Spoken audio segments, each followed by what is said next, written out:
Welcome back, dear listener. Tonight, we're immersing ourselves in the complete chronicle of humanity's struggle against the Cordyceps Brain Infection, a tale that spans decades of survival, loss, and the enduring question of what makes us human when humanity itself hangs by a thread.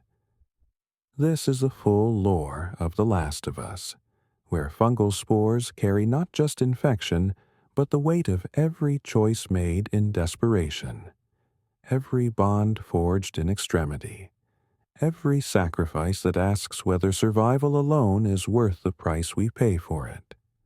From patient zero to the collapse of civilization in mere days, from the rise of quarantine zones to the fractured factions that emerged from the ruins, we'll explore every thread of this tapestry. We'll follow Joel and Ellie's journey that redefined what family means, witness the Fireflies' doomed quest for redemption through science, and understand how communities like Jackson found light in overwhelming darkness. So settle into your blankets, let the day's tensions dissolve, and allow this narrative of survival and transformation to guide you toward rest.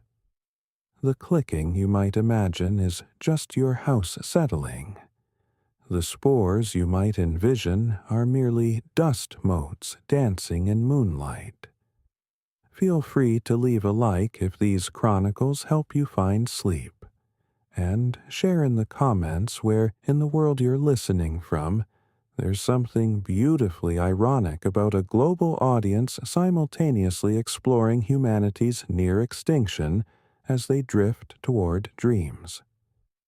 Let's begin our journey through the infectious lore of The Last of Us, the Cordyceps, nature's puppet master.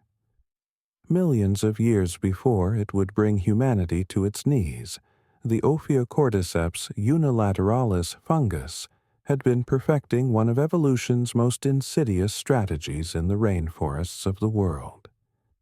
This organism, which scientists would study with fascination and horror in equal measure, had developed the ability to override another creature's nervous system completely, transforming living beings into vehicles for its own reproduction. In the natural world, this fungus targeted specific species of carpenter ants with surgical precision. The infection process was a masterwork of biological manipulation. Microscopic spores, lighter than air, would drift through the forest understory until they landed on an unsuspecting ant.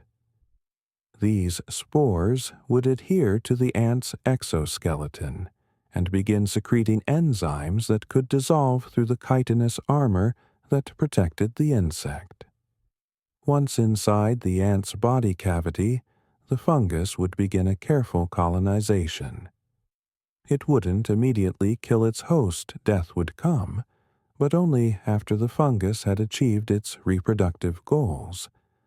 Instead, it would grow thread-like structures called mycelia throughout the ant's body, carefully avoiding vital organs while establishing control over the nervous system. The precision required for this process suggested an evolutionary arms race that had been ongoing for millions of years.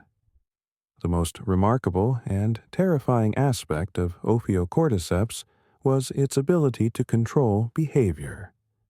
Through mechanisms that scientists were still struggling to understand, even as civilization collapsed around them, the fungus would begin influencing the ant's actions. The infected ant would continue its daily activities for a time, maintaining the facade of normalcy while the invader strengthened its hold. Then, as if triggered by some internal timer, the ant's behavior would change dramatically. It would leave its colony, abandoning the social structure that had defined its entire existence. The infected ant would begin climbing, moving upward on vegetation with unusual determination. This wasn't random movement, but precisely directed behavior the fungus was piloting the ant to specific conditions optimal for its own reproduction. The ant would climb to approximately 25 centimeters above the ground, a height where temperature and humidity levels were perfect for fungal growth. There, in what mycologists called the death grip, the ant would clamp its mandibles onto a leaf vein or twig with such force that it would remain attached even after death. The positioning was so consistent across infections that researchers could predict where infected ants would die based on environmental conditions. From the ant's head would emerge the fruiting body of the fungus, a grotesque stalk that would mature over several weeks. This structure would eventually release spores that would drift down onto the trails below, where other ants would walk, beginning the cycle anew. A single infected ant could release millions of spores, each one a potential new infection.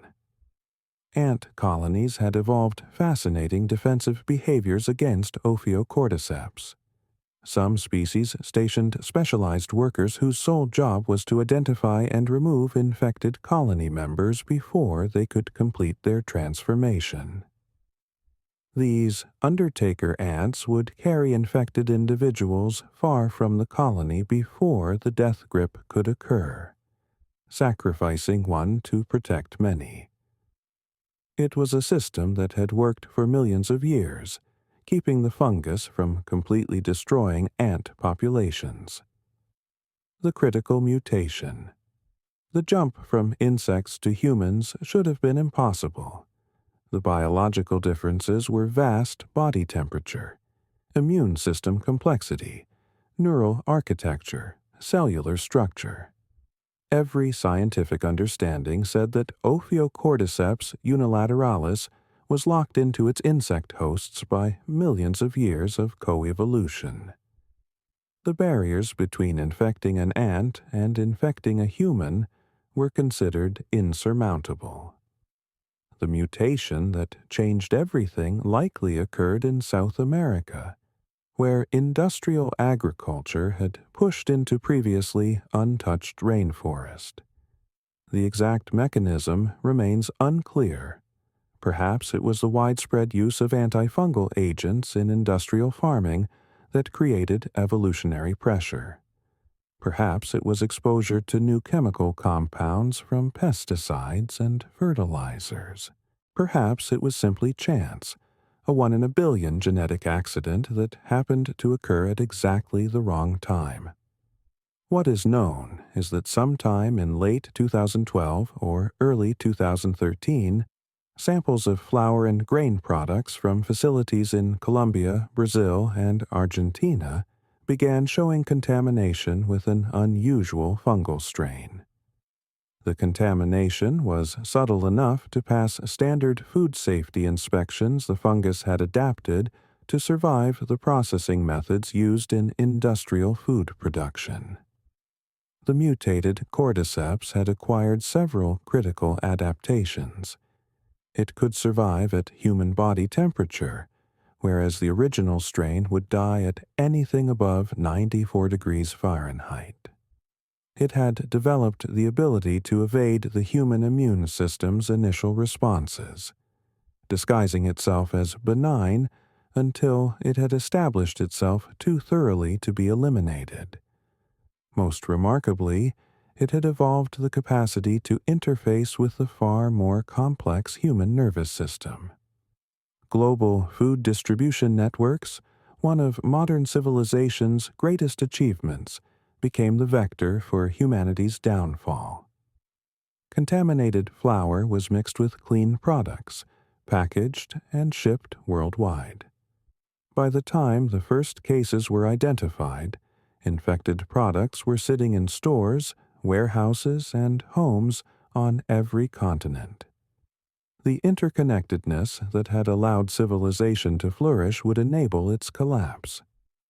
The initial medical reports from Jakarta, where some of the first confirmed cases appeared, described patients presenting with symptoms that didn't match any known pathology.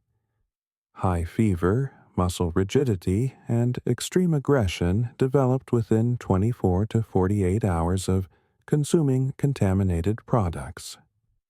But unlike rabies or other diseases that could cause aggressive behavior, patients retained motor function and even demonstrated problem-solving abilities while being driven by an overwhelming compulsion to bite and attack others.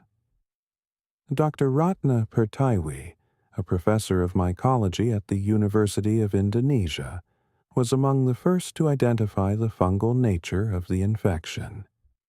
Her recommendation to the government that Jakarta should be bombed immediately to prevent spread showed that she understood the implications of a fungal infection that could spread through bites and potentially spores.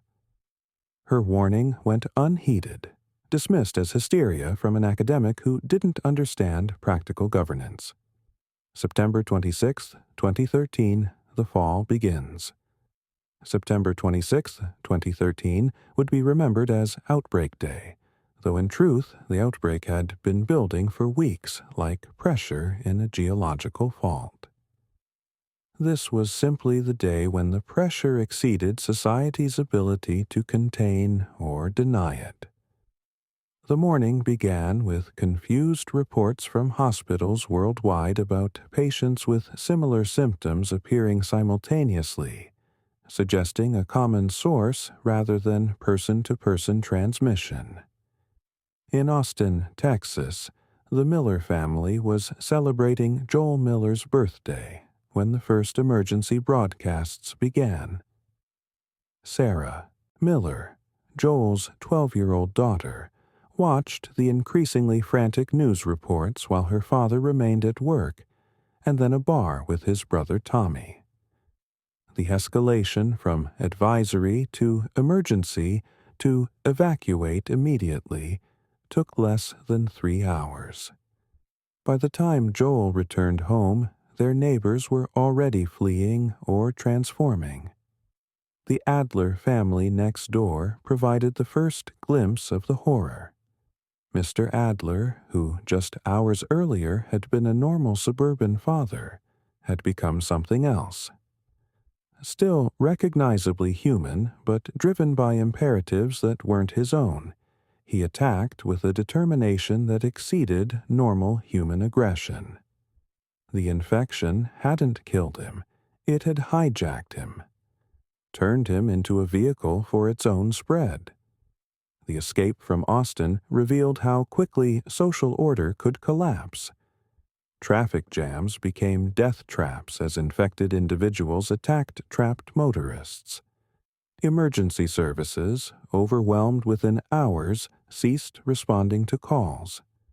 The military, deployed to create containment zones, faced an enemy that didn't respond to crowd control tactics, that felt no fear, that would continue attacking even with severe injuries.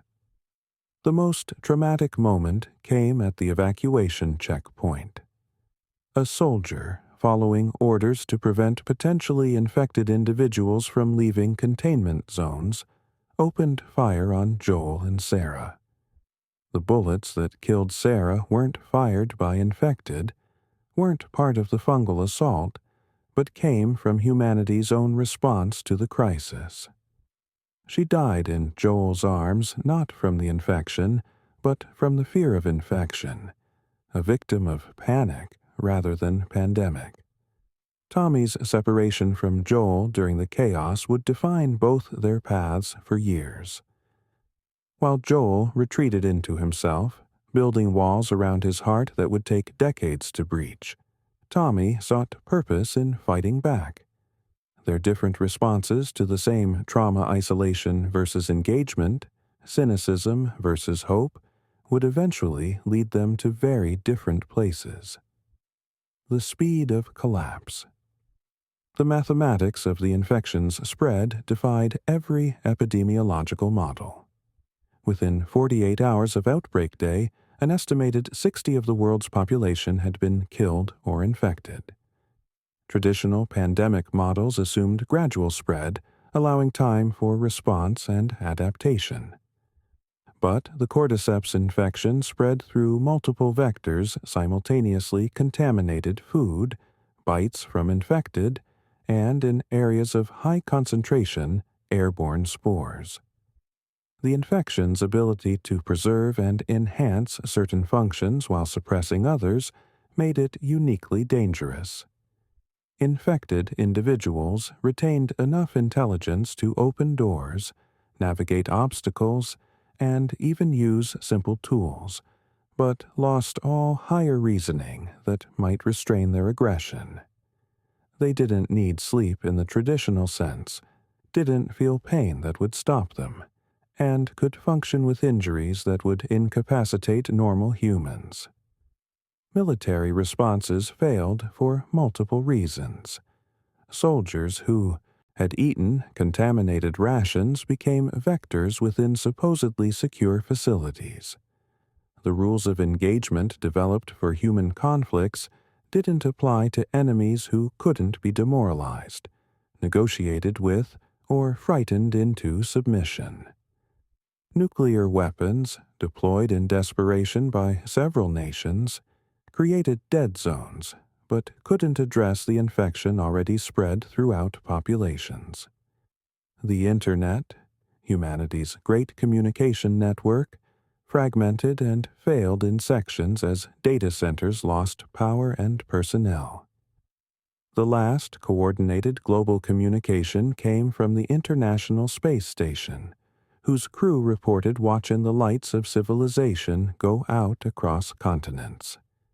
They observed massive fires in urban areas, the darkness spreading like infection itself, and strange bioluminescent phenomena in certain regions that suggested massive fungal growths visible from orbit. Commercial aviation ceased within 36 hours as country after country closed airspace in futile attempts at containment.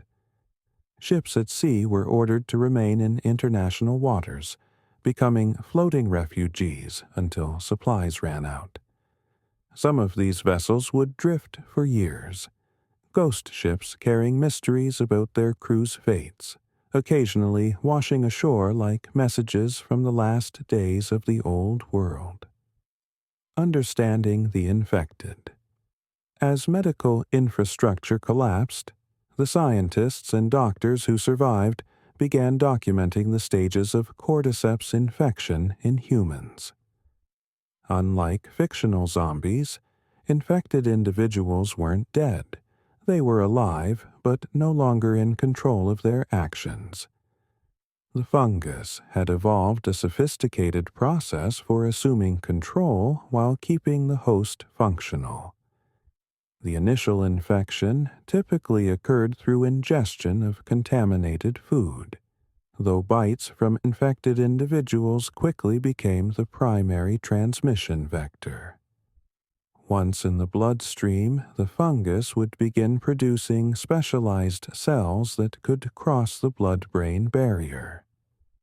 These cells would target specific regions of the brain in a precise sequence that suggested terrifying evolutionary optimization.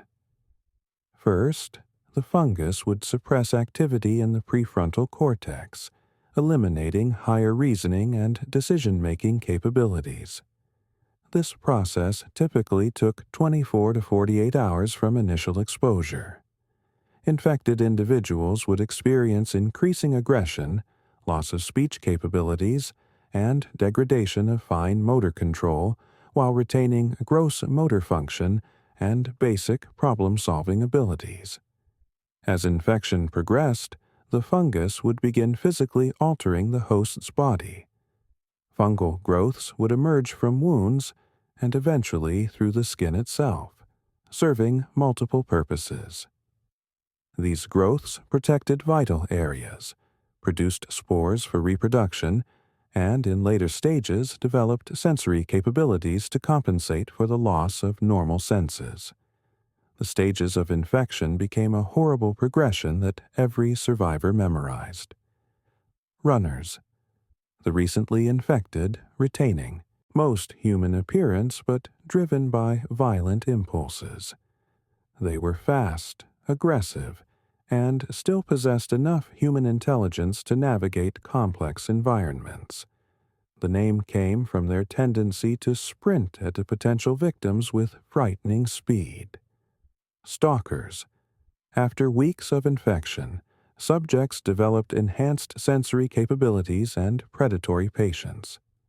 They would hide in darkness, tracking prey by sound and movement, attacking from ambush with disturbing intelligence. They represented the optimal balance between human capability and fungal control. Clickers. Perhaps the most iconic and terrifying stage, occurring after roughly a year of infection. Fungal growths would completely cover the face, splitting the head open in a grotesque, blooming pattern. Unable to see, they navigated by echolocation, producing distinctive clicking sounds that gave them their name. Their strength exceeded normal human limits, able to overpower most survivors in close combat. Bloaters. After years of infection, hosts became walk-in fungal colonies.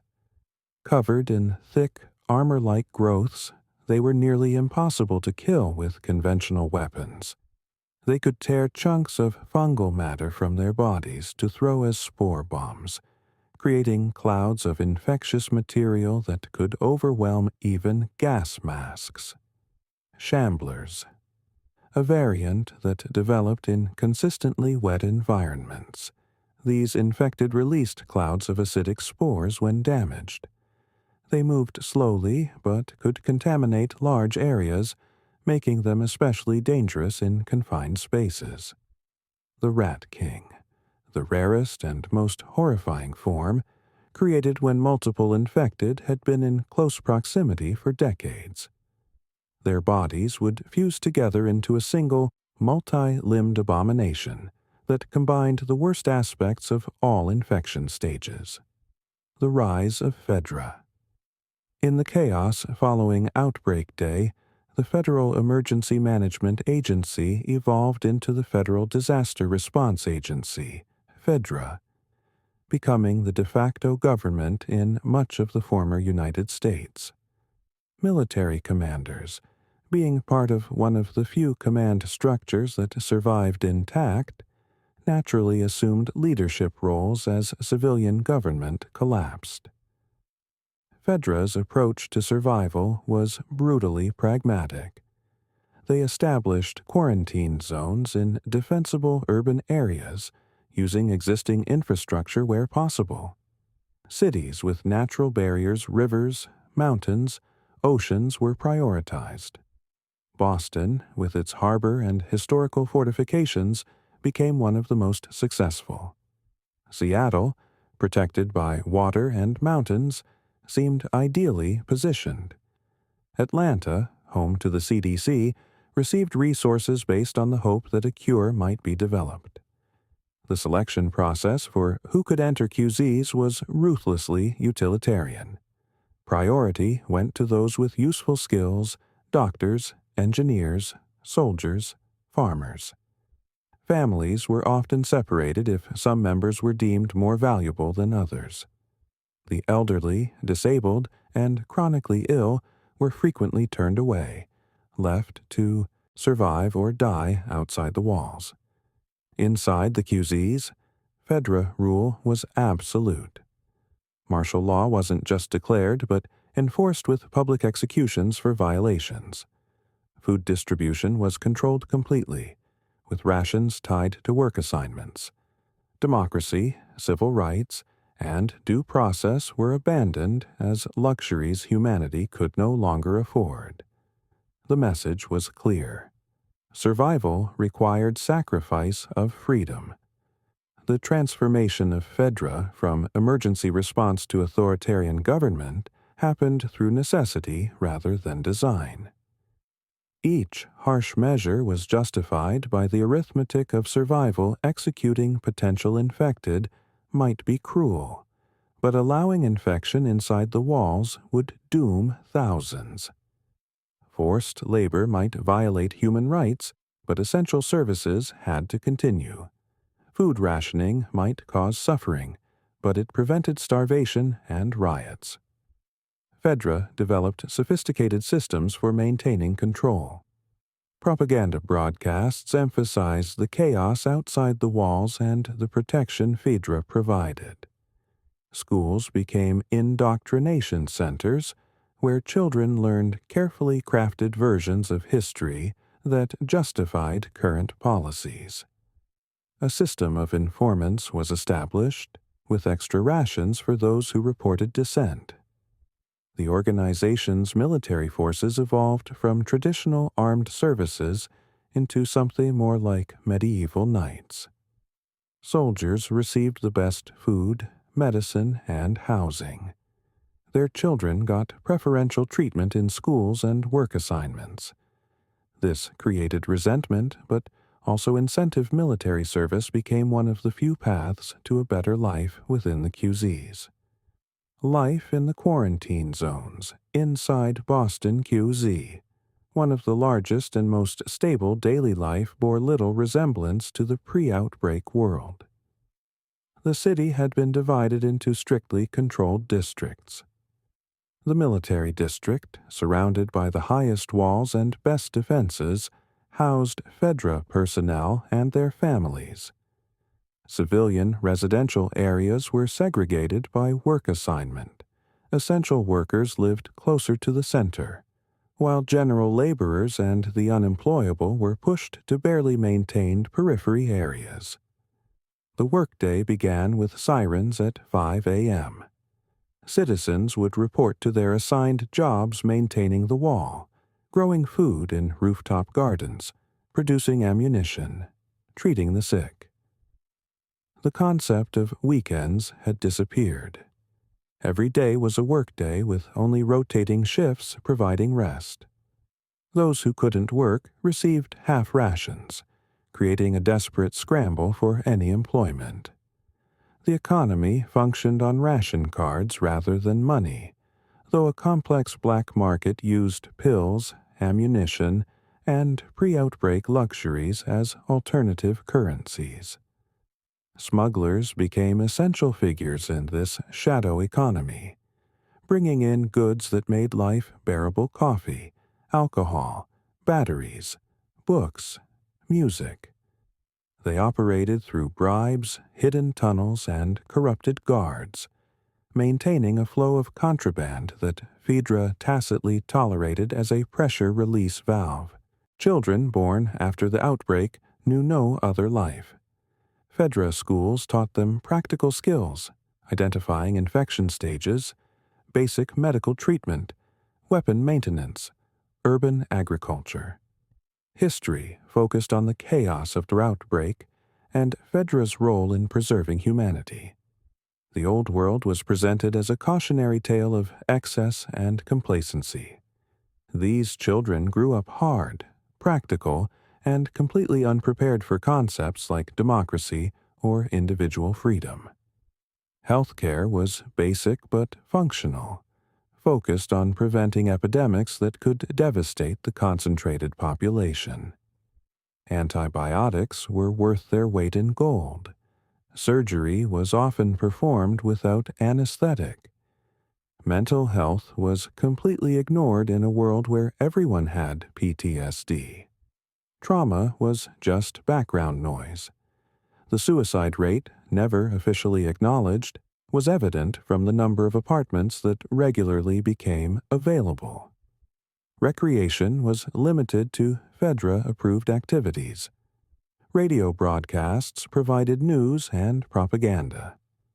Occasional film screenings showed pre-outbreak movies deemed appropriate for morale. Some people maintained small libraries of books, treasured and traded like precious commodities. Music was mostly forbidden except for approved patriotic songs, making any instrument or recording equipment valuable contraband. The Fireflies' Revolution. The Fireflies emerged in the years following the outbreak as a direct response to Phaedra's authoritarian control. Founded by Marlene and other former military officers who believed humanity could rebuild without sacrificing its fundamental values, the organization began with noble ideals about restoring democracy and finding a cure through science rather than brutality. Their name came from their practice of using light signals for covert communication, brief flashes that resembled fireflies in the darkness. But it also represented their philosophy, small lights of hope guiding humanity through its darkest period. They believed in civilian government, in human rights, in the possibility that pre-outbreak values could be restored rather than abandoned. Initial Firefly operations focused on hearts and minds. They distributed pamphlets questioning Phaedra's policies, broadcast pirate radio messages offering alternative viewpoints, and provided aid to civilians branded as dissidents. They positioned themselves as freedom fighters, drawing parallels to historical resistance movements against oppression. As Phaedra's responses became increasingly violent, so did Firefly tactics. Peaceful resistance evolved into sabotage, then guerrilla warfare. They bombed checkpoints, assassinated particularly brutal Phaedra officers, and staged raids to liberate supplies for distribution to civilians. Each escalation was justified as necessary for the greater good, though the line between freedom fighter and terrorist became increasingly blurred. The Fireflies' greatest asset was their scientific research program. While Phaedra scientists worked under military constraints, Firefly researchers operated with desperate creativity. They established hidden laboratories in abandoned hospitals, recruited surviving medical personnel, and pursued any lead that might result in a vaccine or cure. They believed that somewhere in the infection's biology was the key to reclaiming the world. This research focus led to systematic searches for immune individuals. The Fireflies established networks to identify and extract potential subjects, sometimes through voluntary recruitment, sometimes through methods indistinguishable from kidnapping. They justified these actions by pointing to the potential benefit to humanity. One immune individual could save the species. Joel and Tess, Survival Through Smuggling. 20 years after Outbreak Day, Joel Miller had transformed from a construction worker and loving father into one of Boston QZ's most effective smugglers. The man who'd once built homes now dealt in contraband, his conscience scarred over by 2 decades of survival at any cost. His partner, Tess Servopoulos, matched his ruthlessness while maintaining slightly more of her humanity. Their smuggling operation was sophisticated, built on years of accumulated knowledge. They knew which Phaedra guards could be bribed, which sections of the wall were poorly monitored, which routes through the city's ruins were safest at different times. They had contacts outside the QZ who could acquire goods, and inside who would pay premium prices for contraband. The relationship between Joel and Tess was complex, more than business partners, but less than lovers. In a world where emotional attachment was dangerous, they'd found a middle ground of trust without vulnerability. They watched each other's backs, shared resources, and occasionally shared a bed. But both understood that survival came before sentiment. Their reputation in Boston's underground was carefully cultivated. They were known as reliable but dangerous, people who would complete a job but shouldn't be crossed. They avoided certain types of cargo. They didn't traffic children or slaves, but otherwise operated with flexible morality. Weapons, drugs, information, everything had a price, and they were willing to pay or charge it. The ecosystem of Boston's smuggling trade included competitors like Robert, who operated without Joel and Tess's few moral boundaries. Robert would deal in anything profitable, including information that could get people executed and goods he knew were contaminated or worthless. His presence showed that even in the underground economy, there were gradations of morality. Joel's 20 years of smuggling had required him to do things he never spoke about. The skills he'd developed reading people, anticipating betrayal, violence without hesitation had kept him alive, but eroded his humanity. He'd become someone his pre-outbreak self wouldn't recognize, someone his daughter wouldn't recognize. That transformation was both his survival mechanism and his ongoing punishment. Ellie, the impossible girl. Ellie Williams was born 6 years after Outbreak Day, into a world where infection was normal and the old world was mythology. Raised in a Fedra orphanage in Boston, she grew up with military discipline, propaganda education, and the constant understanding that the world outside wanted to kill her. Yet somehow, she maintained a spark of curiosity and rebellion that the system couldn't extinguish. Her early life in the orphanage was harsh, but not unusual for her generation. Children were resources to be developed, future soldiers and workers who would maintain Fedra's vision of civilization. They learned practical skills: how to identify infected, how to maintain weapons, how to follow orders while being systematically stripped of imagination and hope. Riley Abel changed everything for Ellie. Another orphan, slightly older and infinitely more rebellious, Riley showed Ellie that there were alternatives to Fedra's gray existence. Their friendship evolved into something deeper, a first love that provided meaning in a meaningless world. When Riley disappeared, allegedly dead, Ellie was devastated, but continued her military training, having nowhere else to go. Riley's return and revelation that she'd joined the Fireflies presented Ellie with a choice that wasn't really a choice. She would follow Riley anywhere, even into rebellion against the only system she'd ever known. Their night of exploration in the abandoned mall, riding the carousel, taking photos in the booth, imagining a different world, was a brief glimpse of the childhood neither had been allowed. The infected that attacked them in the mall changed everything. Both were bitten, both expected to die or turn within days. They decided to wait together, to enjoy whatever time remained. Riley turned first, forcing Ellie to face the impossible decision of killing someone she loved or dying alongside her. But then the impossible happened. Ellie didn't turn. 3 weeks later, Ellie remained human despite the clear bite mark on her arm. The infection had entered her system. Tests would later confirm cordyceps growing in her brain, but it wasn't progressing normally.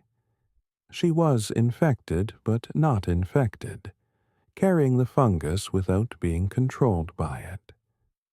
She was, as far as anyone knew, unique in the world. The journey begins. The weapons deal gone wrong that brought Joel and Ellie together was the kind of violent coincidence that defined life in the QZs. Robert's betrayal selling guns promised to Joel and Tess to the Fireflies instead created a chain of obligation that would reshape multiple lives. Marlene, wounded and desperate, needed those guns but also needed someone to transport Ellie to fellow Fireflies who could study her immunity. Joel's initial response to Ellie was professional disinterest. She was cargo, a package to be delivered in exchange for payment. Her age, roughly what Sarah would have been, made him unconsciously maintain emotional distance. He'd survived 20 years by not caring, and he wasn't about to start with a teenager who reminded him of everything he'd lost.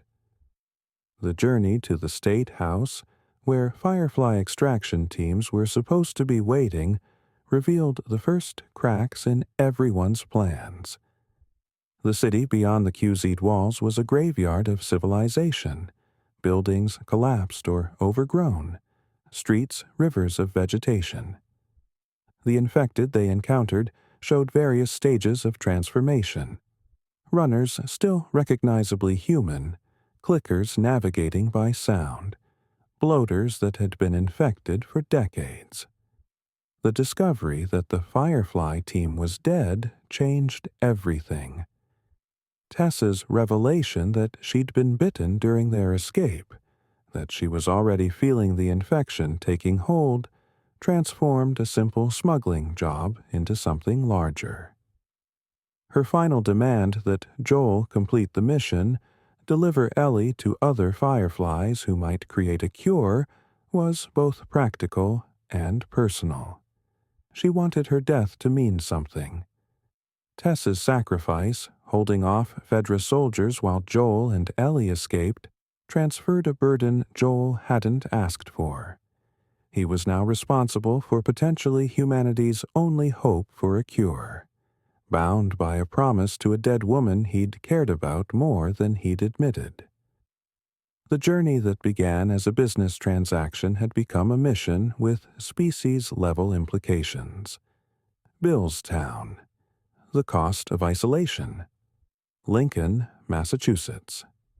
Billstown, to those who knew of it, represented one extreme of post-outbreak survival. Bill had survived 20 years through complete isolation, turning the abandoned town into a personal fortress. Every approach was trapped, every building potentially rigged, every corner potentially deadly to anyone who didn't know the safe paths. Bill himself was a masterclass in paranoid preparation. He maintained multiple safe houses, each stocked with supplies and connected by routes only he knew.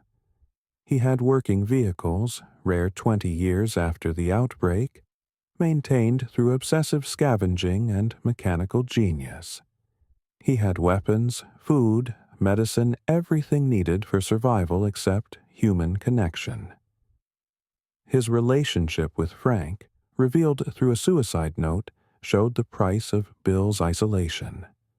Frank had grown tired of living in constant fear, of being treated as a potential threat rather than a partner.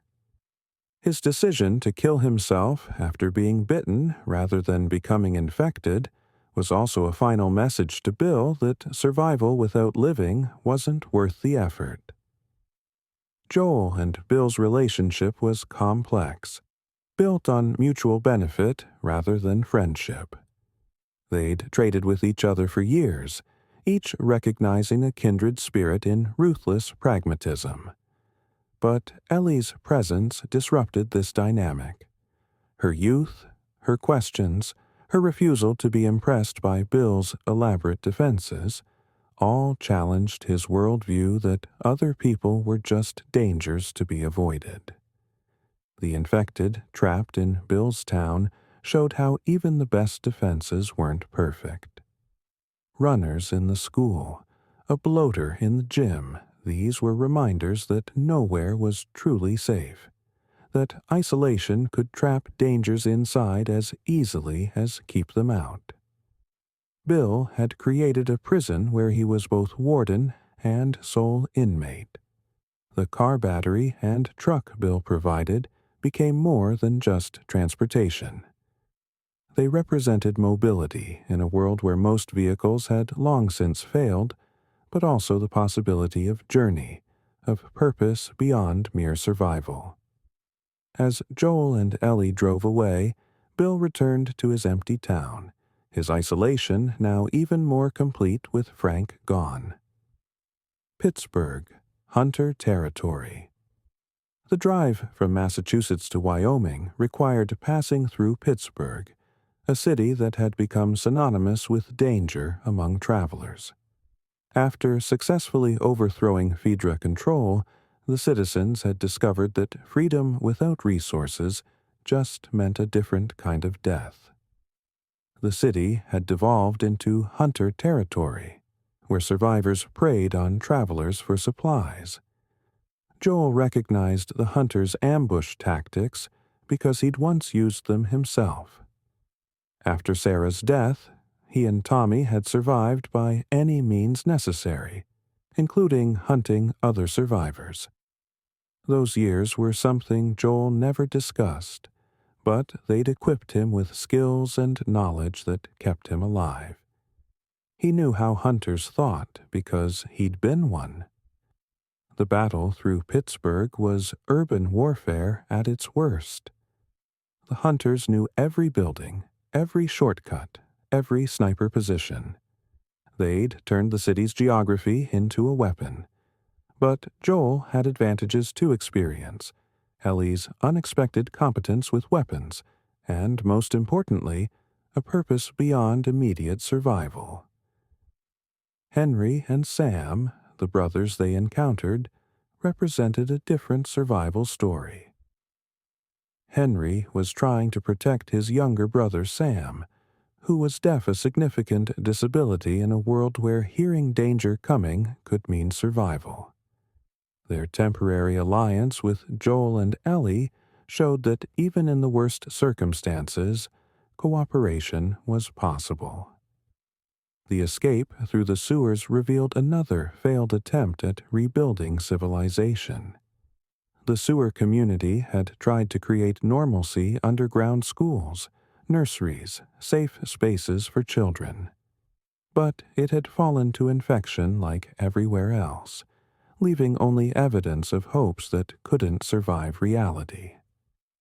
Sam's infection and Henry's response shooting his transformed brother, then immediately killing himself, showed the terrible arithmetic of love in this world. Henry couldn't live with what he'd done, couldn't face a world without the person he'd been protecting. His suicide wasn't just grief, but acknowledgement that his purpose for surviving had ended. Jackson, proof of hope.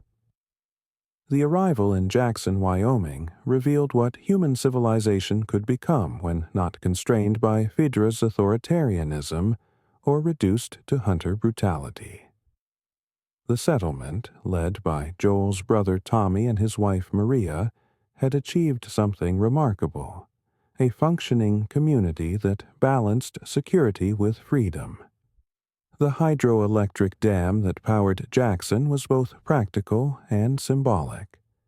It represented the ability to build rather than just maintain, to progress rather than just survive. Electric lights, heated buildings, powered tools, these weren't just comfort but capability, allowing construction and growth impossible without infrastructure. Jackson operated on democratic principles that seemed almost quaint after 20 years of might makes right. Leadership was elected, resources were distributed based on need and contribution, and decisions were made collectively. It wasn't perfect, no system could be, but it was recognizably human in ways the QZs had forgotten. Tommy's transformation from hunter to builder represented a path Joel hadn't taken. After their violent years together, Tommy had sought redemption through the Fireflies, then through building something positive in Jackson. He'd found love with Maria, purpose in construction, hope in the possibility that the world could improve. The confrontation between Joel and Tommy about taking Ellie to the Fireflies was really about different responses to trauma. Tommy believed in causes larger than individual survival. Joel had learned that caring about anything beyond immediate necessity led to loss. Their argument in the workshop was 20 years of divergent paths colliding. Maria's suspicion of Joel wasn't just protectiveness of Tommy. She recognized the type of man who brought destruction wherever he went. Her warning to Ellie that Joel wasn't her father, that she shouldn't trust him completely, came from understanding that damaged people often damage others. The university's empty promise. The University of Eastern Colorado stood as a monument to abandoned hope. The Fireflies had established a laboratory there, trying to study the infection with proper equipment. But by the time Joel and Ellie arrived, only echoes remained. Documents scattered through the buildings told a story of gradual failure and eventual abandonment. The monkeys roaming free through the campus were both amusing and unsettling. They'd been test subjects, now liberated by neglect, adapting to freedom in ways their captors never intended. They were living symbols of experiments abandoned, of scientific ambition that couldn't survive practical reality. The utter recordings left behind revealed the Fireflies' struggles. Without infrastructure power grids, supply chains, skilled personnel, they were trying to solve modern problems with primitive tools. They'd made progress understanding the infection, but were nowhere near a cure. The decision to abandon the university and relocate to Salt Lake City was desperation disguised as strategic reorganization. The attack by Raiders David's group, though Joel and Ellie didn't know it, transformed investigation into desperate survival. Joel's injury from rebar, a wound that would have been easily treatable in the old world, became life-threatening without antibiotics or proper medical care. The reversal of roles, with Ellie becoming protector, marked a crucial evolution in their relationship. Joel's collapse in the basement, bleeding and feverish, forced Ellie into independence she wasn't prepared for. She had to find shelter, hunt for food, treat wounds, all while keeping them hidden from both infected and hunters. The girl who'd been cargo had become guardian, making life-and-death decisions without guidance. Winter, David's true nature. The winter of 2033-2034 became Ellie's crucible, transforming her from someone who'd killed in self-defense to someone who could kill to survive. While Joel recovered in the basement, fevered and semi-conscious, Ellie ventured out for food and supplies, learning harsh lessons about trust and deception. David appeared initially as reasonable, even kind. He offered trade medicine for food and spoke calmly about the necessities of survival. But beneath his teacher's demeanor was something far darker. His group hadn't just survived through hunting and scavenging, they'd crossed the ultimate line, sustaining themselves through cannibalism. The revelation came gradually, as David tried to recruit Ellie rather than simply take what he wanted. He saw in her someone like himself, someone who could make the hard choices survival required. His mixture of paternal concern and predatory interest created a particularly disturbing dynamic, using remnants of civilized behavior as hunting tools. Ellie's captivity in David's resort compound became a test of will as much as survival. David didn't just want to break her physically but psychologically, to make her accept his worldview that morality was a luxury the new world couldn't afford. His attempts to convince her that she was special, that together they could lead his group, were forms of grooming that went beyond immediate threat. The confrontation in the burning restaurant was brutal and decisive. Ellie's killing of David wasn't clean or heroic, She hacked at him with a machete long after he was dead, releasing rage and trauma that had been building for months. When Joel finally found her, she was transformed, covered in blood and barely coherent. The trauma of winter went beyond the violence. David had tried to steal more than just her life. He'd tried to corrupt her understanding of herself, to make her complicit in his atrocities. Her survival came at the cost of innocence that couldn't be recovered, knowledge of what she was capable of that couldn't be unknown. The giraffe moment. After the darkness of winter, the encounter with the giraffe herd in Salt Lake City provided a moment of unexpected beauty.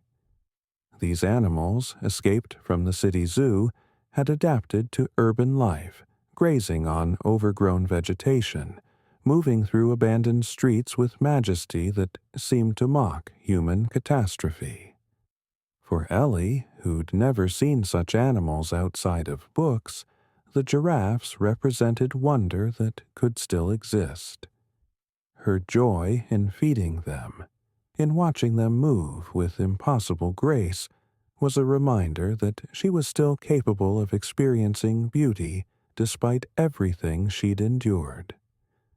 Joel's suggestion that they could turn back, find another life, forget about the fireflies and vaccines, came from recognizing what this journey had become.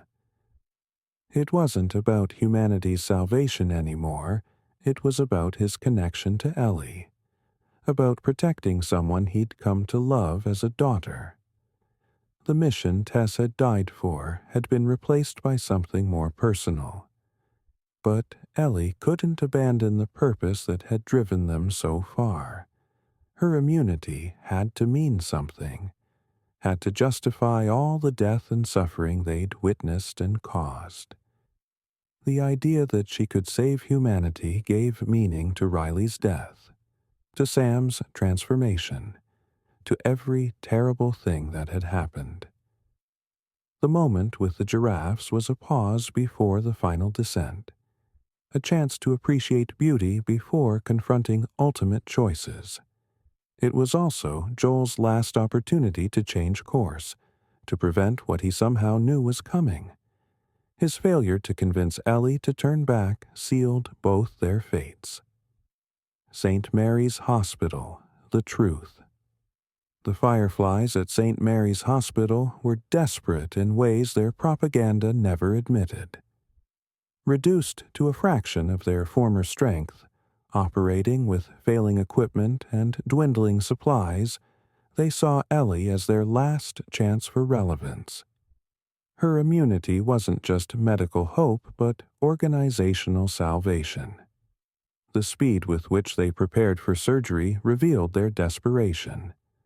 No time for Ellie to wake up, to understand what was being asked of her, to make an informed choice.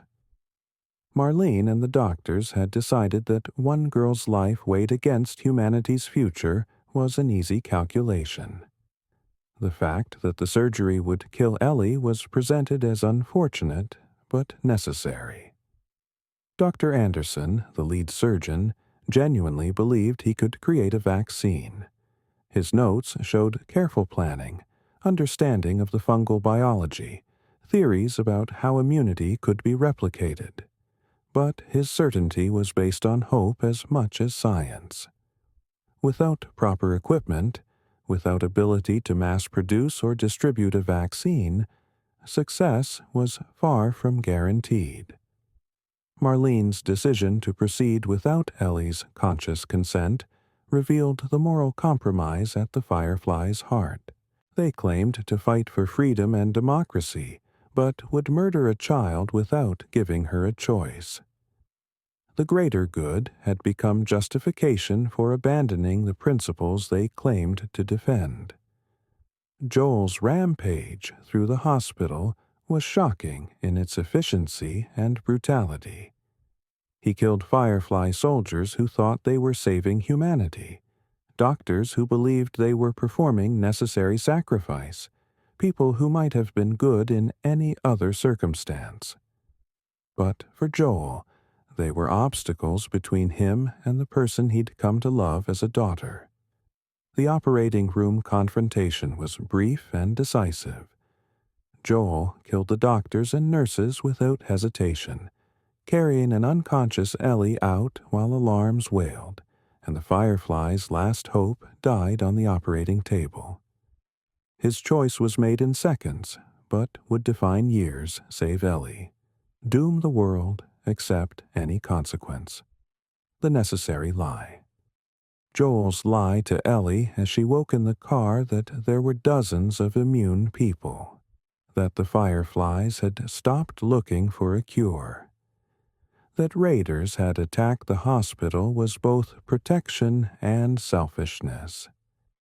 He was shielding her from survivor's guilt while protecting himself from losing her, either to death or to the choice she might have made. The fabrication was elaborate and specific. He created details about other immune people, about failed vaccine attempts, about the Fireflies giving up. Each lie built on the previous one, creating a narrative that explained their escape while removing Ellie's burden of being humanity's sole hope. The journey back to Jackson was quiet, weighted with unspoken questions. Ellie's probing revealed her doubts she knew something was wrong, that Joel's story didn't fully make sense. But she also wanted to believe it, needed to believe it, because the alternative was too heavy to carry. Her recounting of Riley's death and her survival, her search for meaning in her immunity, was really asking Joel for the truth. She was giving him the opportunity to come clean, to trust her with reality. His reassurance that he'd told the truth was the lie that would define their relationship going forward. "Okay," Ellie said, and in that single word was acceptance and doubt in equal measure. She chose to believe Joel not because she thought he was honest, but because the alternative would destroy the only relationship she had left. They both needed the lie, even knowing it was a lie. 5 years of deception. By 2038, Joel and Ellie had settled into life in Jackson that appeared stable but was built on shifting foundations. The lie hadn't been a single moment, but an ongoing performance, each day requiring maintenance of the fiction and pretense of belief. Ellie had grown into young adulthood in Jackson's relative safety. Her relationship with Dinah represented a chance at normalcy, at love untainted by the trauma that defined her bond with Joel. Her patrols, her contributions to Jackson's security, gave her purpose beyond her immunity. But the questions persisted. She researched the Fireflies, sought information about other immune individuals, tried to piece together what had really happened in Salt Lake City. Her journal entries revealed growing certainty that Joel had lied, coupled with inability to confront him about it. Joel found unexpected peace in Jackson. He played guitar, carved toys for children, formed tentative friendships. His relationship with Ellie evolved from surrogate father-daughter to something more complex family built on a foundation both knew would eventually crumble. The tension manifested in small ways. Ellie would make plans to leave Jackson, to search for remaining Fireflies, only to cancel at the last moment. Joel would start to tell the truth, then retreat into safer conversations.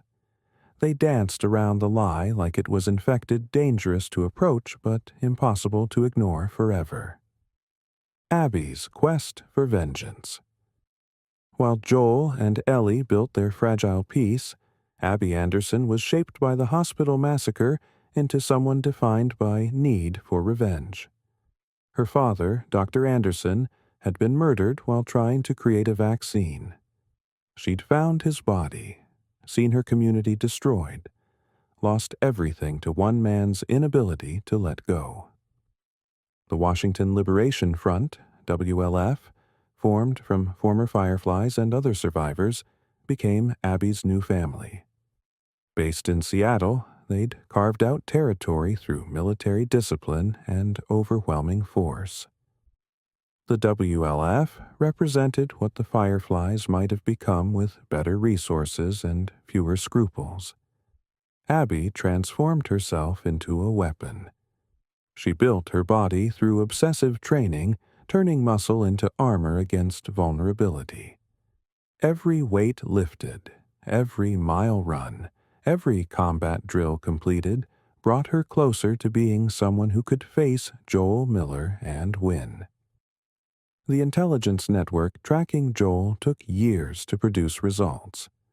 Following rumors of a middle-aged smuggler traveling with a teenage girl, they slowly narrowed possibilities. When a former Firefly passing through Jackson recognized Joel, Abby finally had a location for her father's killer. Owen, Abby's complicated romantic interest, represented the path she couldn't take moving forward rather than being trapped by the past. He questioned whether revenge would bring peace, whether living well was better than dying for vengeance. But Abby couldn't hear him.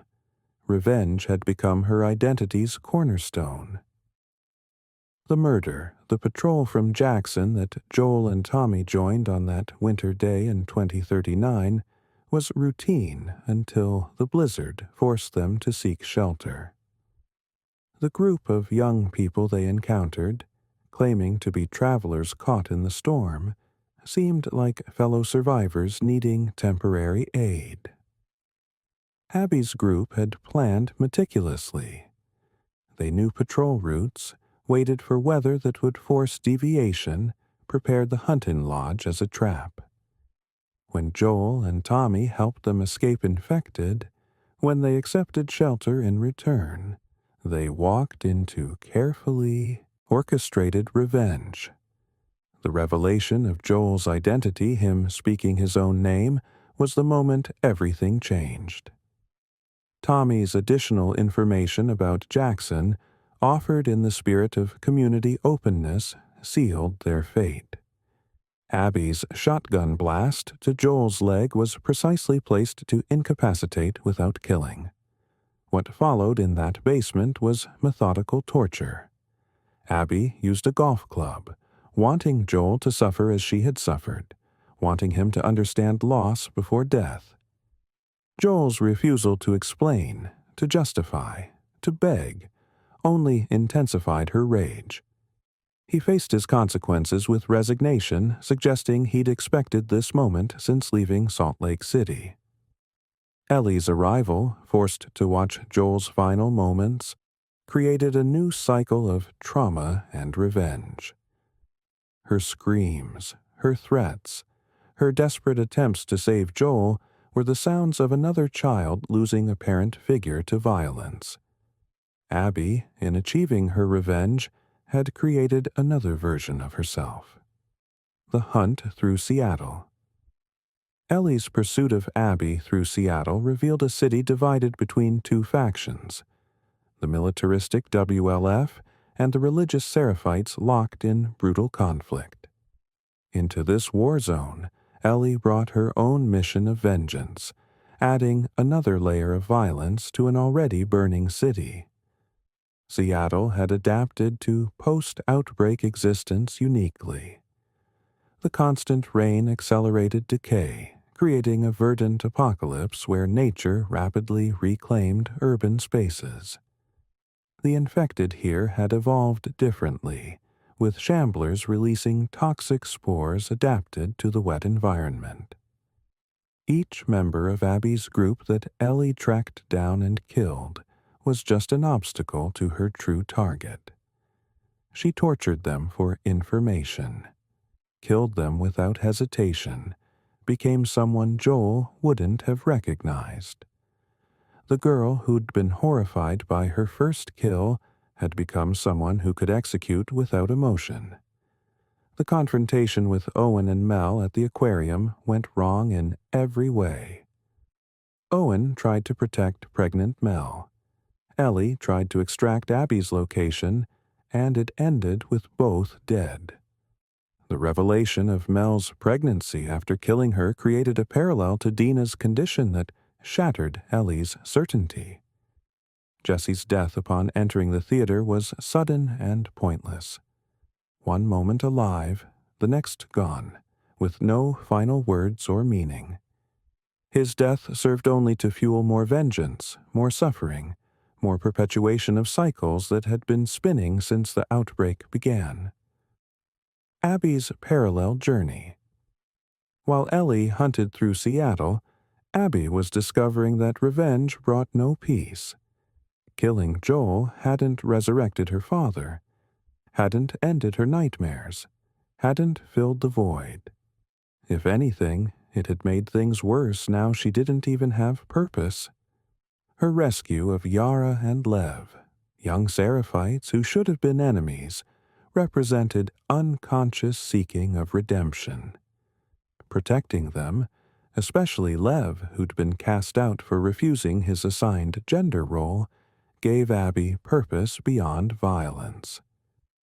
Lev's situation rejected by his own people for being himself resonated with Abby's own identity crisis. She'd built herself into someone her father wouldn't recognize, betrayed Firefly principles for revenge. Lev's courage in maintaining his identity despite the cost showed Abby that identity could be chosen rather than imposed. The assault on the Seraphite Island, where Abby chose to save Lev rather than participate in massacre, marked her complete break from the WLF. She was no longer the soldier Isaac had trained, no longer defined by revenge. In protecting Lev, she found who she wanted to be. The theater confrontation's aftermath. The confrontation at the theater where Ellie had made base was inevitable, given the violence both women had carved through Seattle. The fight was brutal, personal, each trying to kill the other with bare hands. They were mirrors young women who had lost parent figures to violence, sought revenge, and discovered it brought no peace. Lev's intervention, threatening pregnant Dina while Abby held her at knife point, created a standoff that could only end badly. Abby's rage at discovering Ellie had killed pregnant Mel almost led to repeating the cycle. It was Lev who broke it, calling Abby back from becoming a complete monster. The decision to spare Ellie and Dina wasn't mercy, but exhaustion. Abby had achieved revenge, defended herself against retaliation, but the cost was evident. Owen dead, Mel dead, the WLF destroyed, and she was left with only Lev, heading into an uncertain future.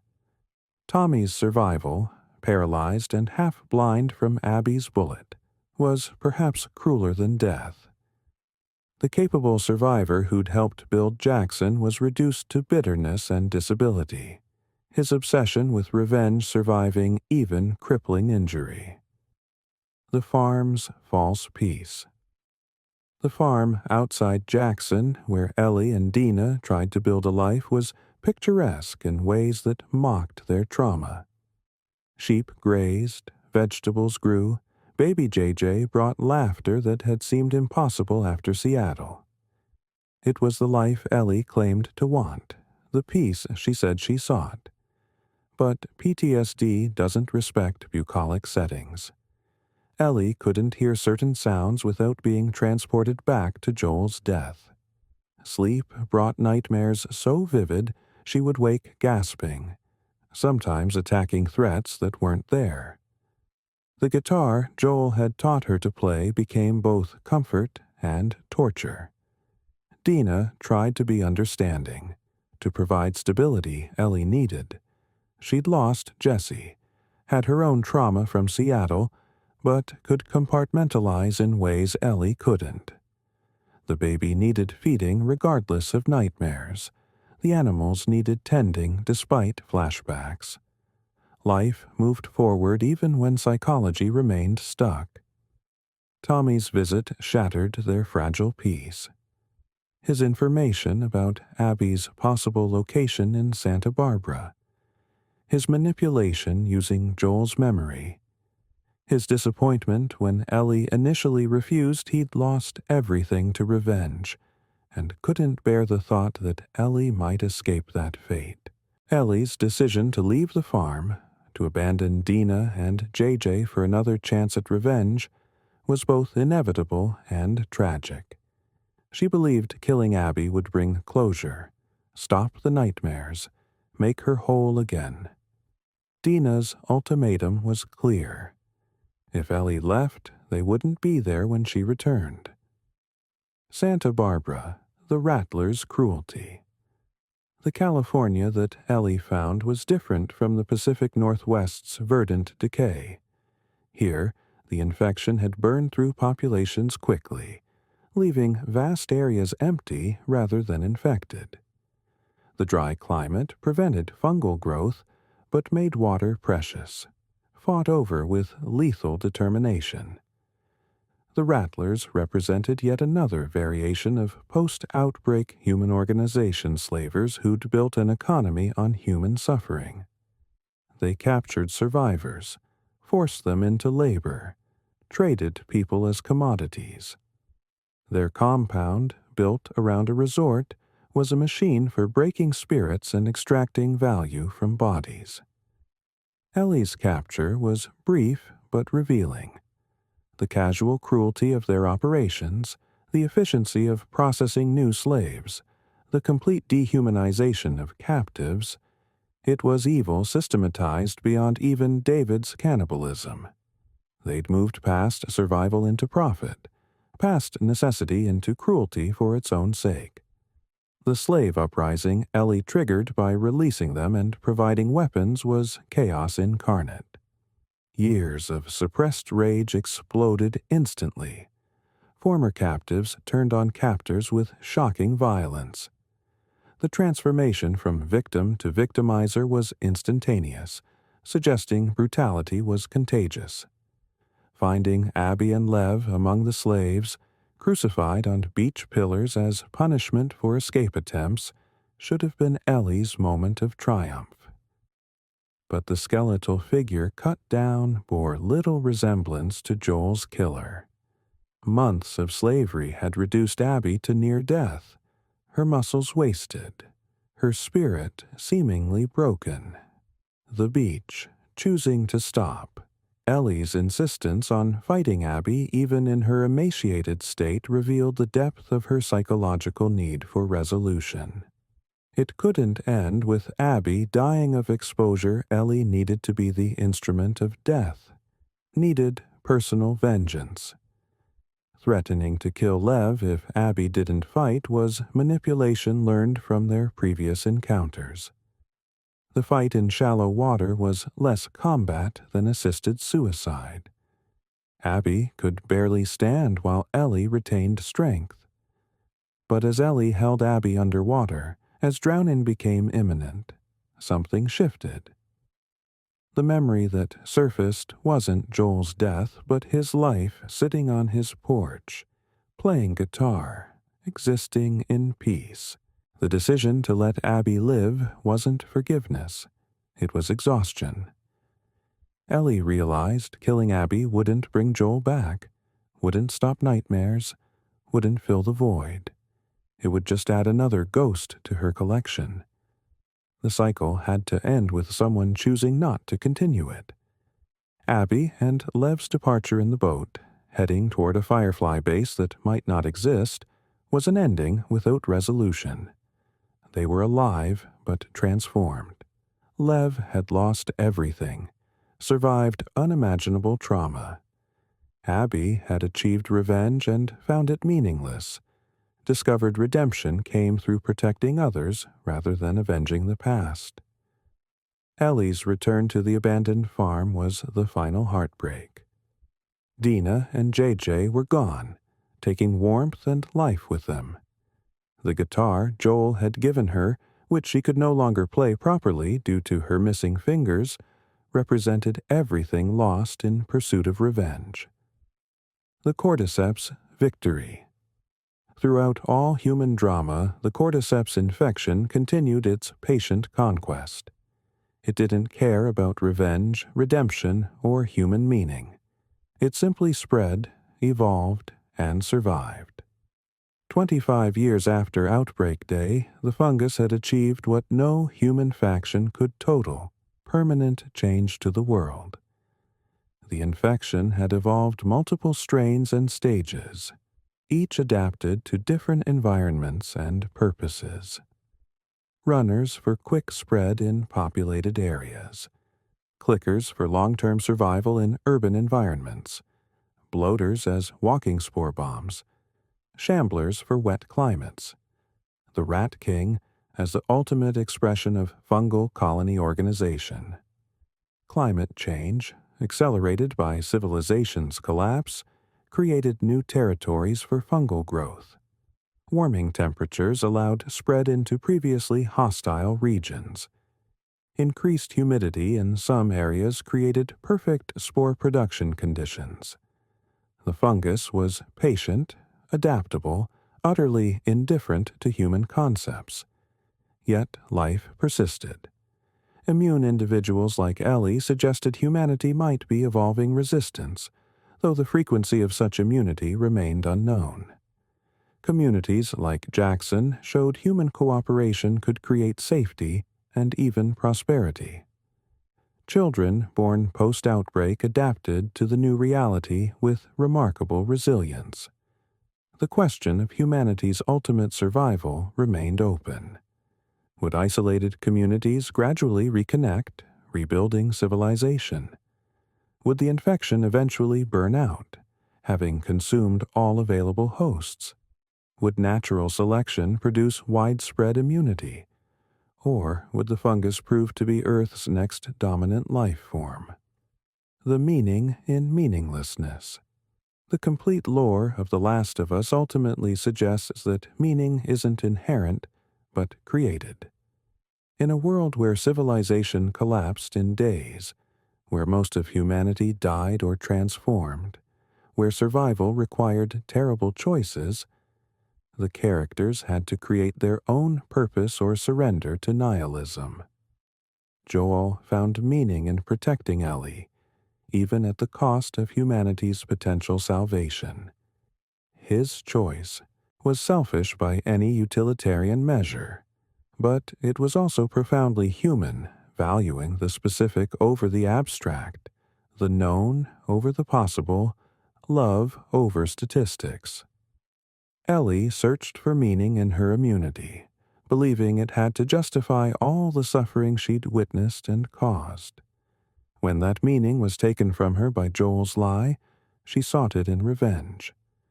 Finally, she had to accept that meaning couldn't be found externally, but had to be chosen. Abby discovered meaning first in revenge, then in protection. Killing Joel brought no peace, but saving Lev gave purpose. She transformed from someone defined by what was taken from her to someone defined by what she could give to others. The various communities found different meanings. Fedra in order and control, the Fireflies in hope for restoration, Jackson in democratic cooperation, the WLF in military strength, the Seraphites in religious devotion. Each was attempting to make sense of senselessness, to impose order on chaos. Even the infected, in their way, had a purpose to spread, to reproduce, to continue the fungal life cycle. Their meaning was biological rather than philosophical, but it was more durable than human constructs that rose and fell with human communities. Love as a survival mechanism. Throughout the lore, love appears not as luxury, but as a survival mechanism. Not romantic love primarily, but the deeper connections that gave people reason to continue when survival itself seemed pointless. Joel's love for Sarah defined him for 20 years after her death. His growing love for Ellie gave him purpose beyond mere survival. It was love that drove him to massacre a hospital, dooming humanity's chance for a cure. Selfish love, destructive love, but love nonetheless. Henry's love for Sam kept him going through impossible circumstances, but when Sam died, Henry immediately followed. The love that had sustained him became the reason he couldn't continue. Love and death were inextricably linked in this world. Ellie's love for Joel, complicated by lies and trauma, drove her across the country seeking revenge for his death. Her love for Dina and JJ ultimately wasn't enough to keep her from that mission. But remembering Joel's love might have been what allowed her to stop before completing it. Abby's love for her father defined her for years through its transformation into hatred for Joel. But her growing love for Lev, protective and pure, offered redemption from the cycle of revenge. Love could destroy but also rebuild. Even Bill's bitter isolation was shaped by love, Frank's departure, and death had convinced him that love was vulnerability, that survival couldn't afford. His isolation was armor against loving and losing again. The persistence of art. In a world focused on survival, the persistence of art seemed almost absurd, yet it appeared everywhere. From Ellie's drawings to Joel's guitar playing, from the movies in Jackson's theater to the books traded like treasure in QZ's, art remained when almost everything else from the old world had vanished. Art served multiple purposes in this dead world. It was escape from brutal reality, connection to the lost past, and expression of experiences too traumatic for words. It was proof that humans were more than just survival machines, that beauty and meaning could exist even in hell. Ellie's journal, filled with sketches and observations, was her way of processing experiences that defied normal understanding. Her drawings of Joel, of infected, of moments of beauty and horror were attempts to make sense of senselessness. Joel's guitar playing connected him to his past, to Sarah who had saved to buy him a guitar, to a time when music was common rather than miraculous. Teaching Ellie to play was sharing more than skill. It was passing on the possibility of beauty in an ugly world. The comics that children in Jackson read, carefully preserved from the old world, provided narratives of heroes and villains, good and evil, clear moral choices that the real world no longer offered. They were instruction manuals for a morality that might no longer apply but that humans couldn't quite abandon. Even graffiti in abandoned buildings was art, messages from the dead to unknown future readers. Stop feeding the infected. God has abandoned us. Sarah, if you read this, I love you. These were attempts at communication across time and death. The nature of humanity. The lore constantly questions what makes someone human. Is it consciousness, emotion, choice? The infected retained human DNA but had lost human agency. Were they still human in any meaningful sense? Did something of the original person remain, trapped and aware inside the fungal prison? Different characters drew the line at different points. Joel saw infected as former humans who needed to be put down, obstacles to be eliminated. Ellie wondered if infected retained awareness, if they suffered, if killing them was mercy or murder. The behavior of uninfected humans often seemed less human than the infected. Hunters who killed for sport, cannibals who crossed the ultimate taboo, slavers who traded in human misery, Fedra officers who executed children for minor infractions. These people retained human form and consciousness, but had abandoned humanity in a moral sense. Children born after the outbreak had different concepts of humanity. They'd never known a world where human life had inherent value, where human rights were assumed, where humanity was considered special among Earth's species. Their humanity was more pragmatic, less philosophical. The question extended to communities. Was Jackson more human than Boston QZ because it maintained democracy? Were the Seraphites less human for rejecting technology? Was humanity a species designation or a set of behaviors and values that could be lost? Time and memory. 20 years after Outbreak Day, time had become fluid. Without calendars, clocks, or seasons marked by human activity rather than nature, survivors often lost track of dates. Birthdays were forgotten, anniversaries ignored, the passage of years marked only by visible aging and accumulating scars. Memory became unreliable. Trauma fractured recall, making it difficult to distinguish between what had actually happened and what the mind had constructed to make events bearable. Joel's lie to Ellie worked partly because in this world, memory was always suspect. The old world became mythology.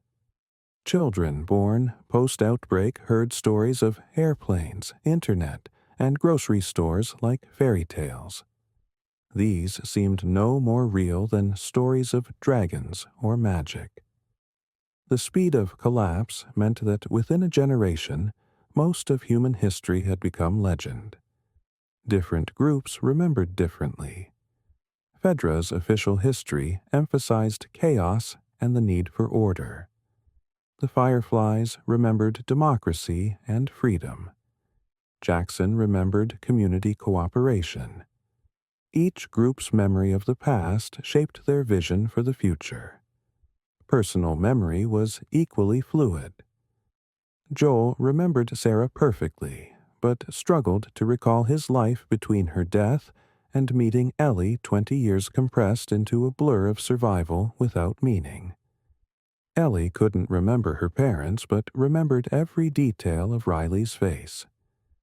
Memory was selective, preserving what mattered and discarding what didn't. The geography of collapse. The infection affected different regions differently, creating a patchwork world where conditions could vary dramatically over small distances. Urban areas fell quickly, but sometimes left pockets of survivors in sealed buildings. Rural areas had lower infection rates but lacked resources for long-term survival. Climate played a crucial role. The humid southeast became a fungal paradise where spores filled the air and infection spread rapidly. The dry southwest saw lower infection rates but brutal resource competition as water became precious. The cold northeast and northwest had seasonal variations. Winter slowed infection but made survival harder. Natural barriers became crucial. Rivers, mountains, and oceans that had been minor inconveniences in the Old World became life-saving obstacles to infection spread. Communities that understood and utilized geography survived, while those that didn't perished. The built environment decayed at different rates. Concrete and steel structures remained standing but were overtaken by vegetation. Wood buildings rotted and collapsed. Glass shattered from temperature changes and plant growth. Within 20 years, many cities were unrecognizable. Roads, once connective tissue of civilization, became dangerous corridors where infected and hunters congregated. The interstate highway system that had united the country became a network of death traps. Survivors learned to avoid main roads, using game trails and railroad tracks instead. The economy of apocalypse. Without traditional currency or banking systems, new economies emerged based on immediate utility. Bullets became currency because they had inherent value protection and hunting. Medicine, especially antibiotics, commanded premium prices. Food was too common and perishable to serve as currency except in extreme scarcity. Skills became more valuable than possessions. A doctor was worth more than gold. Someone who could maintain weapons or vehicles was invaluable. Knowledge of edible plants, water purification, or construction could ensure survival when supplies ran out. The black market wasn't separate from the economy, it was the economy. Official ration systems in QZs were supplemented by extensive smuggling networks. Even FEDRA officers participated, trading military supplies for contraband that made life bearable. Debt and credit existed, but were personal rather than institutional. Owing someone a favor could be more binding than any legal contract. Reputation for keeping one's word became crucial currency in a world without courts or enforcement mechanisms. Communities developed different economic systems. Jackson operated on communal contribution. Everyone worked, everyone shared. The WLF used military hierarchy to distribute resources. Some settlements attempted to recreate old-world capitalism, usually failing when accumulation of wealth made individuals targets. Children of the apocalypse children, born after Outbreak Day, inhabited a fundamentally different psychological landscape than their elders. They had no before to mourn, no normal to return to. This was their normal. Infected were as natural as weather, violence as common as hunger. Education focused entirely on survival skills. Reading was taught using weapon manuals and medical texts. Math involved calculating rations and ammunition. History began with Outbreak Day. Everything before was compressed into the old world, without distinction between decades or centuries. Play, when it existed, reflected their reality. Children played infected and survivors, practiced stealth and combat, built pretend settlements from scraps. Toys were rare treasures, often handmade from salvaged materials. A doll or stuffed animal could be a child's most precious possession. These children grew up fast but unevenly. A 10-year-old might be able to field strip a rifle but not understand basic social interactions. They could identify infection stages instantly but had never seen a functioning television. Their knowledge was deep in narrow areas, non-existent in others. Relationships between children were intense but pragmatic. Friends were allies for survival. First loves were desperate attempts at connection in a disconnecting world. Many children were orphans, creating improvised families based on proximity rather than blood. The question of whether to have children was agonizing for survivors. Bringing new life into such a world seemed cruel, but not doing so meant humanity would end. Pregnant women in QZs received extra rations but also extra surveillance. Children were resources to be protected, but also burdens that could doom entire groups. The role of weather, largely controlled or mitigated in the old world, became a dominant force in survivors' lives. Without heated buildings, air conditioning, or weather forecasts, humans were again at nature's mercy. Seasons could mean life or death, comfort or agony. Winter was both ally and enemy. Cold slowed infected, making them easier to avoid or eliminate. But it also required more calories, more clothing, more fuel for heating. Many survivors died not from infection but from freezing after their shelter or heat source failed. Summer brought different challenges. Heat exhaustion was common without air conditioning or clean water. Food spoiled quickly without refrigeration. In humid areas, summer meant maximum spore production and infection risk. In dry areas, it meant drought and water conflicts. Rain could be blessing or curse. It provided water, but also made movement dangerous and fire impossible. It could wash away spore clouds, but also flood shelters and destroy supplies. The sound of rain masked other noises, making it harder to hear approaching threats. Extreme weather events, hurricanes, tornadoes, blizzards were catastrophic without warning systems or proper shelter. Entire settlements could be destroyed by storms that would have been manageable in the old world. Weather became another hostile force survivors had to navigate. Even daily weather patterns mattered more. Cloud cover affected visibility and solar power generation. Wind direction determined whether spore clouds would blow toward or away from settlements. Humidity levels indicated infection risk. Survivors became amateur meteorologists by necessity. The psychology of survival, 20-plus years of constant survival pressure created unique psychological profiles. PTSD was universal, but undiagnosed. Everyone had trauma, so trauma was normal. The DSM-5 might as well have been fiction for its irrelevance to current reality. Hypervigilance wasn't a disorder, but a survival trait. Those who couldn't maintain constant awareness of their environment didn't survive long. Sleep became shallow and fragmented. Deep sleep was dangerous. Many survivors could wake instantly at unusual sounds, fully alert and ready for violence. Emotional numbing was common and necessary. Feeling too much was dangerous when you might have to kill someone you'd traveled with if they got bitten. Attachment was risky when anyone could die at any moment.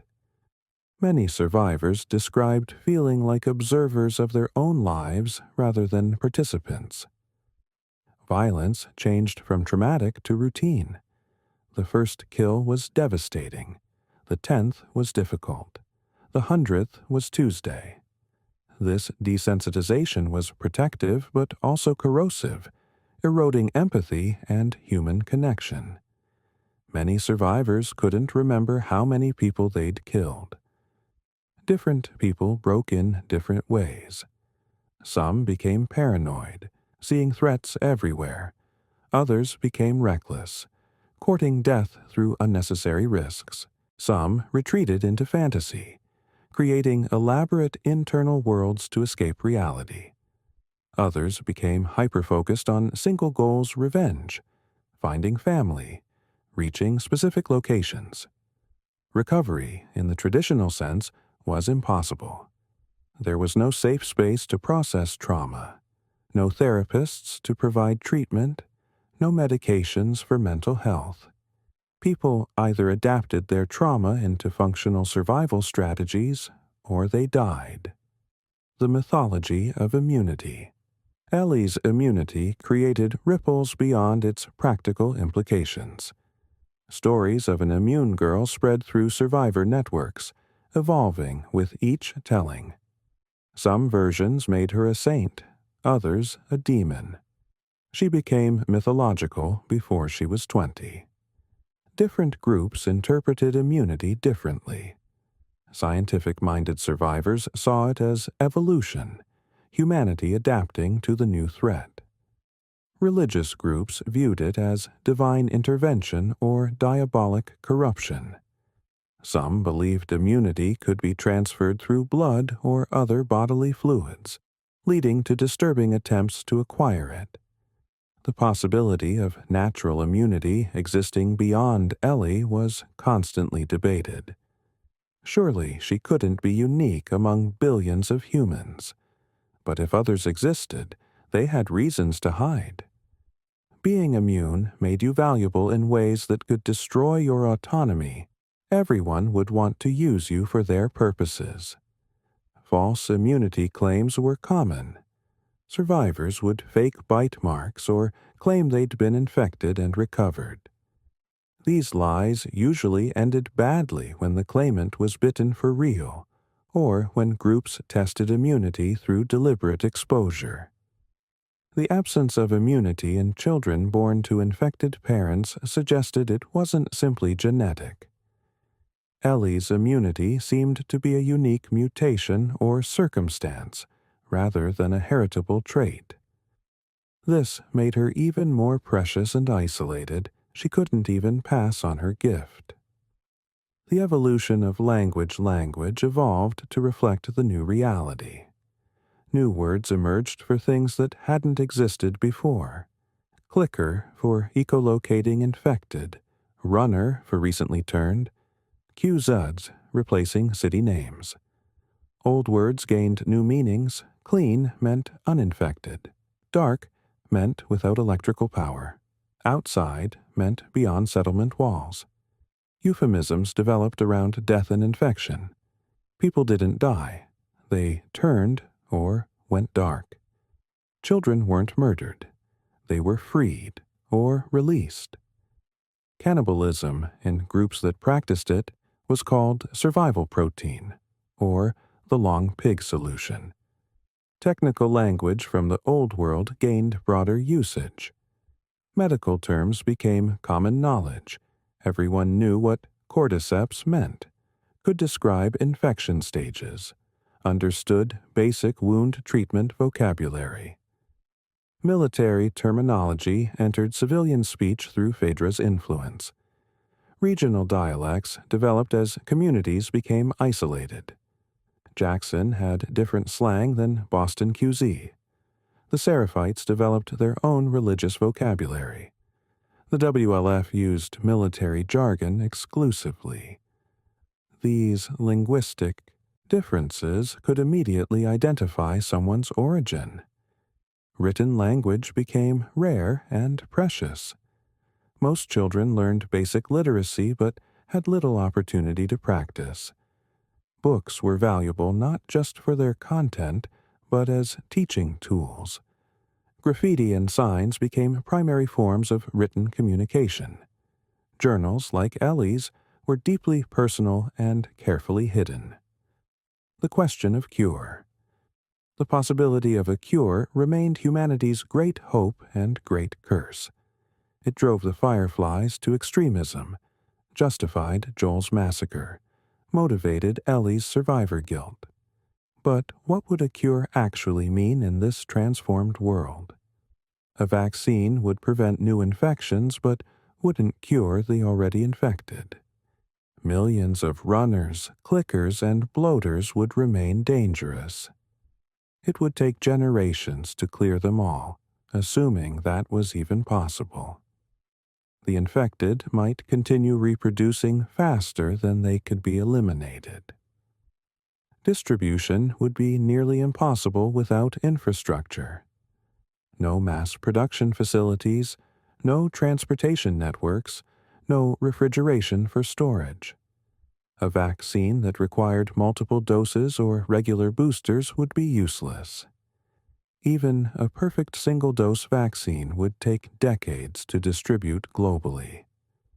Who would control the vaccine would become the ultimate power struggle. Phaedra would use it to cement control. The Fireflies would demand political change in exchange for doses. Independent settlements would be forced to choose sides. Wars would be fought over vaccine access. The social implications were staggering. If everyone was immune, would the quarantine zones dissolve? Would humanity spread back into infected areas? Would the social structures built on fear of infection collapse? Some groups might refuse vaccination for religious or political reasons. Even with a cure, the world wouldn't return to its pre-outbreak state. Too much had been lost knowledge, infrastructure, population, trust in institutions. At best, humanity could build something new rather than restore what was gone. The natural world's reclamation. Nature's response to humanity's collapse was swift and thorough. Within years, vegetation reclaimed urban spaces. streets cracked as roots broke through. Buildings became vertical forests. The precise grids of human civilization dissolved into organic chaos. Wildlife populations exploded without human hunting or habitat destruction. Deer grazed in suburbs. Predators returned to territories they'd been expelled from centuries ago. Birds nested in skyscrapers. Rivers ran cleaner without industrial pollution. The infected became part of ecosystems. Their spores created microenvironments where certain fungi and plants thrived. Their bodies, when they finally died, enriched soil in specific ways. Bloaters became miniature ecosystems themselves, hosting various organisms in their fungal armor. Domestic animals faced varied fates. Dogs formed feral packs, or died without human support. Cats, more independent, thrived in some areas. Livestock either went feral or were consumed by predators. Horses, valuable for transportation, were carefully maintained by some communities. Plants began evolving in response to increased spore levels. Some developed resistance, others symbiotic relationships with the fungus. Food crops, without human cultivation, reverted to wild forms or were outcompeted by native species. Medicine gardens became crucial as pharmaceutical supplies dwindled. The sound of the new world. The acoustic environment transformed completely. The constant hum of civilization traffic, air conditioners, electronics vanished, replaced by wind, water, and wildlife. This silence could be peaceful or terrifying depending on context. Infected created a new soundscape of horror. Runners' screams, clickers' echolocation, bloaters' roars became the soundtrack of nightmares. Survivors learned to interpret these sounds precisely: distance, direction, infection stage, threat level. Human communities developed sound disciplines. Loud voices attracted infected. Music was rare and precious. Children were taught to cry quietly. Even sex became silent, pleasure expressed in whispers. Sound meant danger. Silence meant safety. Natural sounds gained new significance. Bird songs indicated absence of immediate threats. Sudden animal silence warned of approaching danger. Wind direction mattered for carrying sound and spores. Rain was both concealment and vulnerability. Technology's absence was audible. No phones ringing, no televisions broadcasting, no engines running, except rarely. The few remaining electronic devices, radios, generators, became focal points for communities, their sounds commanding attention and nostalgia. Final thoughts. The Last of Us. As we conclude this extensive exploration of the Last of Us lore, we return to fundamental questions about human nature, survival, and meaning. The Cordyceps infection was the catalyst, but the true story was always about human choices in extreme circumstances. The infection succeeded not through strength, but through exploitation of human systems, global food distribution, urban concentration, interconnected transportation. Humanity's greatness became its vulnerability. The same connections that allowed civilization to flourish enabled its collapse. Yet humans persisted through adaptation rather than domination. Communities like Jackson showed that cooperation and kindness could survive. Individuals like Joel and Ellie proved that love could exist in hell. Even Abby's redemption suggested that cycles of violence weren't inevitable. The lore asks whether survival alone justifies any action. Is Joel a hero for saving Ellie, or a villain for dooming humanity? Is Ellie justified in seeking revenge or foolish for perpetuating violence? These questions have no clean answers because the world of The Last of Us allows no clean choices. Perhaps the most profound message is that meaning isn't found but created. In a world where traditional sources of meaning, religion, nation, progress had collapsed, individuals had to create their own purposes. Some found it in protection, others in revenge, still others in building or destroying. The title, The Last of Us, ultimately refers not to humanity's extinction, but to its transformation. The humans who survived 20-plus years after Outbreak Day weren't the same species psychologically that had existed before. They were the last of the old humans and the first of something new. As you drift toward sleep, carry with you the understanding that The Last of Us isn't about zombies or infection, but about resilience and adaptation. It's about finding light in darkness, creating meaning from chaos, choosing love despite loss. The infection may be fiction, but the human responses feel achingly real. Sleep well, and may your dreams be free of clicking sounds but filled with the possibility of connection and meaning even in the darkest circumstances. Tomorrow you'll wake to a world uninfected by cordyceps, but facing its own challenges requiring similar resilience, adaptation, and choice. Thank you for joining me through this complete exploration.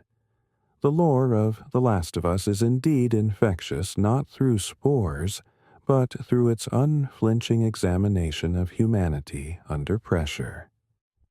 Rest now, knowing that in our world, we still have opportunities to choose differently, to break cycles before they begin, to save each other without dooming the world. Good night.